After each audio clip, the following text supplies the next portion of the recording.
आप तमाम देशवासियों को बाबा साहब अम्बेडकर की जयंती की बहुत बहुत बधाई। दोस्तों, आज बाबा साहब भीमराव अम्बेडकर की जयंती है। बाबा साहब भीमराव अम्बेडकर की जन्म आज ही के दिन यानी कि 14 अप्रैल को हुआ था। बाबा साहब भीमराव अम्बेडकर एक दलित परिवार के महार जाति में जन्म लिए थे।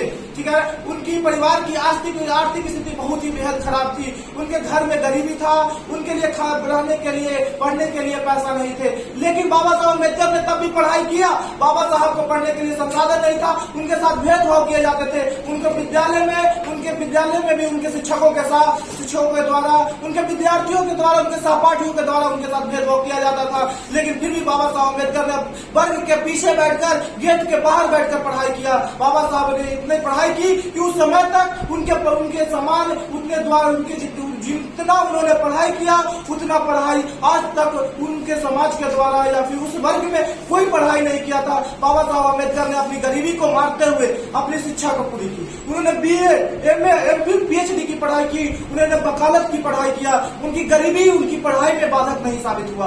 उन्होंने उनकी गरीबी को सपोर्ट करने के लिए बड़ोदरा नरेश ने उनको छात्रवृत्ति दिया और छात्रवृत्ति के दम पर बाबा साहब अम्बेडकर विदेशों में जाकर पढ़ाई की है। बाबा साहब अम्बेडकर ने विदेश में PhD की शिक्षा प्राप्त की, वकालत की पढ़ाई की और उसके बाद अपनी पढ़ाई को अपने समाज के लिए लागू किया। उन्होंने अपने छुआछूत, भेदभाव, ऊंच नीच, जाति व्यवस्था के खिलाफ आवाज उठाया। उन्होंने जो उनसे समाज के साथ जो जातीय भेदभाव किया जा रहा था, उनके समाज के जवाबदार के साथ जो नस्लीय भेदभाव किया जा रहा था, उसके खिलाफ उन्होंने आवाज उठाया। बाबा साहब अम्बेडकर अपने समाज के लिए लड़े। उनकी पत्नी रमाबाई उनकी भी बराबर भागीदार थी। उनके समाज में, उनके समाज हितकारों में उनके जितने भी योगदान थे उनमें उनका बराबर का योगदान रहा। बाबा साहब अम्बेडकर एक प्रखर क्रांतिकारी, विचारधारक, इतिहास विवेचक, दर्शन शास्त्र के जानकार, अर्थशास्त्र के जानकार, कानून के विशेषज्ञ इत्यादि थे। बाबा साहब अम्बेडकर के टक्कर में उस समय के कोई क्रांतिकारी व्यक्ति या फिर उस समय कोई पढ़ा लिखा नहीं था। इसलिए बाबा साहब के भारत के संविधान बनाने की जिम्मेदारी दी जाती है और भारतीय संविधान समिति के प्रारूप समिति के अध्यक्ष बनाया जाता है।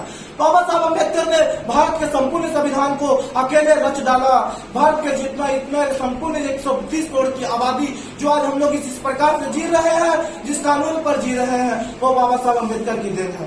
दोस्तों, बाबा साहब अम्बेडकर सामाजिक कुरीतियों के खिलाफ, जो समाज में भेदभाव किया जा रहा था, उससे त्वरित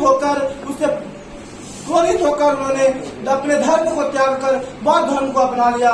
उसके बाद बाबा साहब अम्बेडकर आजादी के बाद भारत के प्रथम कानून मंत्री बनते हैं और भारत को एक सच्चे मार्गदर्शक